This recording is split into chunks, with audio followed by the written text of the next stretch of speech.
Stephen Greenhalgh, what's your question for Zac? Well, my question is, as Mayor, what would you do to make the lives of everyday Londoners less expensive? So I think that is the central question for all of us, and it'll be the central question going forward after May for whoever's elected mayor. The main issue, the main cost, the thing that is pricing Londoners out of London is the housing crisis. I'm sure we'll talk about that in more detail over the next hour. But I think getting to grips with the housing crisis, and it is a crisis. The average rent in London is more than double the national average. The average cost of a first-time home is 405,000 quid. It requires a deposit of about £100,000. It's way out of reach for the vast majority of people. So building new homes, prizing publicly owned brownfield land away from public bodies like TfL, which owns the equivalent of 16 Hyde Parks, or the NHS, or the GLA, or the local authority, and building the homes that Londoners need on that land is an absolute priority. I think it is the top priority, in fact, for the next 4 to 8 years. So what kinds of homes would you prioritise as Mayor? Well, I think there is a gap in the market, a really important gap that needs to be filled, and that's a gap for people aged between, say, 25 and 40, people earning around 25 to 40,000 pounds, people who at the moment are spending more than half their income on rent and therefore have no possibility of saving up in order to put down a deposit in order to get on the housing ladder eventually. And I think those people sort of fit they're not social housing and they're not able to buy, and I think there's a huge crying need to provide houses for those people that they can afford to pay no more than a third of the average rent. And I think you can do that. To build houses, you need planning, which the mayor and the local authorities can provide. You need land, which we have huge amounts of. We don't have to touch greenfield lands. You don't have to touch the green belt. There's huge amounts of publicly owned brownfield land.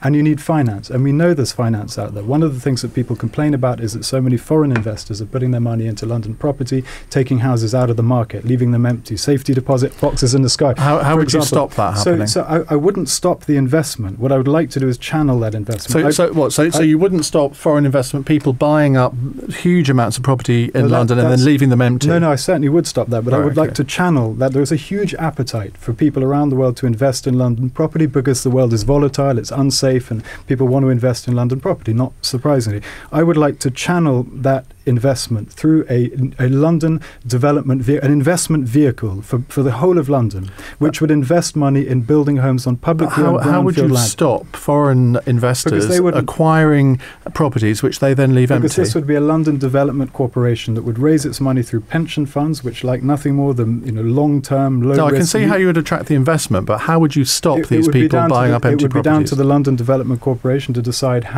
what kind of homes it's going to build, where it's going to build those homes, and who it's going to sell those homes to. All right. Saeed Kamal, your question to Zac. Zac, you and I are both concerned about Heathrow expansion. I have pledged to give Londoners a referendum on a brand new airport in the Thames Estuary. What do you make of my plan? Do you support the idea of giving the Londoners a referendum? I've spent most of my adult life campaigning for direct democracy. I'm a passionate believer in referendums, local and national, recall so people can hold their MPs to account, genuine, meaningful petition systems, which I want to introduce for London. So I'm a big fan. My starting position is I love referendums. We actually had referendums on Heathrow among some of the West London boroughs. Richmond took part, Hillingdon took part. It was a Mugabe-esque result. Almost everyone voted against Heathrow expansion, but it was obviously not binding. And what about asking all Londoners, not just people in Richmond, but people all over London? So it would be a very, very useful way of gauging London's opinion. But it is worth pointing out that on one hand, it wouldn't be binding. This is something which would have to come from. What would be the point of it? But so even more so, there's a bigger problem with it. And I say this as a passionate believer in referendums, is Heathrow is not just a London issue. It's a Manchester issue. It's a Birmingham issue. It's a Scottish issue. Heathrow is a piece of national infrastructure, one of the most important bits of national infrastructure. And while the noise impacts are very localized, the air quality impacts are very localized, the economic impacts are national. So I think when you do a referendum, you have to ask people in a fair catchment area. You wouldn't ask just the people of Hillingdon about Heathrow, for example. And I'm saying ask all of London. That's what I'm saying. And I would love to do that. It's something which I think would be a great way. But you wouldn't be bound by the result. It would be a great way to send a message to government, but that's all it would do. And I don't think a decision of this magnitude can only be taken by Londoners. I think it has to be. You have to see this in a national context. And Saeed, is your referendum idea just on the Thames Estuary Airport, or is it on Heathrow as well? I personally would prefer it to be on the Thames estuary, but actually, as you know, the Electoral Commission might well change the question as they've changed the question. Then you have to include Kent, surely, and possibly South Essex But too. what's really important is that the debate up to now has been about whether you're for Heathrow or against Heathrow, right. whether you're for Essex or against Essex. We may come on to this subject. I love referendums, but I wouldn't want to attach unrealistic importance to it. Right. Before we go to Andrew Boff's question, you can phone us with your questions, 0345 6060973, and you can watch us on the LBC website at lbc.co.uk. Andrew, your question for Zac. Zac, if you didn't have to spend 30 million on the Garden Bridge, what would you spend it on? So the first of all, we have the projections in relation to the transport infrastructure are really alarming. There's going to be 80% more use of rail by 2050, for example, and our transport infrastructure, which underpins the entire London economy, it actually underpins our housing plans as well. It needs to keep up. If it doesn't keep up, if we don't see the same levels of investment we've seen over the last 8 years under Boris Johnson, our transport system will simply grind to a halt. And there are all kinds of big strategic decisions the next mayor is going to have to take. Linking up Bexley, for example, which is one of the most disconnected parts of London, Bromley, likewise, bridges to the east of London over the river, the Bakerloo line extension. There are some really big decisions that the mayor is going to have to take, and any available money, any available resources in TfL is going to have to be channeled to those areas which are most important. On the Garden Bridge, I have to say, and I know that I'm in a minority on this panel, I think it's an attractive design. It caught my imagination when I first saw it. It's the kind of project that I think future generations will look at with fondness. I may be wrong, but that's my view, is that it's something that people would not regret. But I understand that there are some really serious concerns. I share concerns incidentally about the cost, which seems to have increased, but there are concerns about the Garden Bridge from the local communities.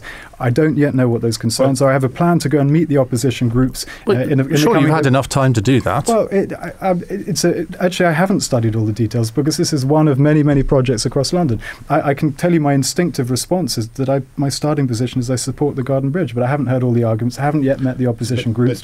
Zac, I've given you here a cheque for 30 million, and that might be your lunch budget. So where would that money go? But where specifically would you put 30 million? But you know very well it doesn't work like that. The money, if there's 30 million, it's not a ring-fence. Well, give us an example of where it would go. I gave you an example. I would like to. 30 million would be a drop in the ocean, but it would nevertheless contribute to Crossrail 2. I think there's a big case for extending Crossrail 2 across to Ebbsfleet. No. I told you about the extension of the Bakerloo line. I think that we need to take on the. I think we need to look very closely at connecting the North and South London with additional bridges. Perhaps not the Silvertown Bridge, which is very controversial. But you see, you're suggesting projects that are all are just going to suck in 30 million and they're going to disappear. What I'm talking about, for example, I'll give you a hint: 30 hydrogen buses. You could connect the Hall Farm curve and connect Chingford down to Chingford. You're asking for a project. It absolutely is. This is TfL money. This is TfL capital money, which is a very large pool, which has to be geared towards all these infrastructure I can give you loads of TfL schemes, and I've given you lots of examples of things that require money. We might get rid of a gyratory. I could spend the next hour giving you examples of these issues a bit later. I've just given you lots of examples. I gave you examples relating to Bexley and Bromley and Crossrail. If you want smaller examples, we need to retrofit the remaining diesel buses. We need to retrofit the construction vehicles, which contribute about 14%. So basically, the retrofitting is the price we're paying for the Garden Bridge. So those things, those noble things that you have mentioned, we're not going to get because you want the Garden Bridge. I don't see it that way. I see the Garden Bridge see it that way, but as far as I can see, the majority of Londoners don't either. It's a very popular project.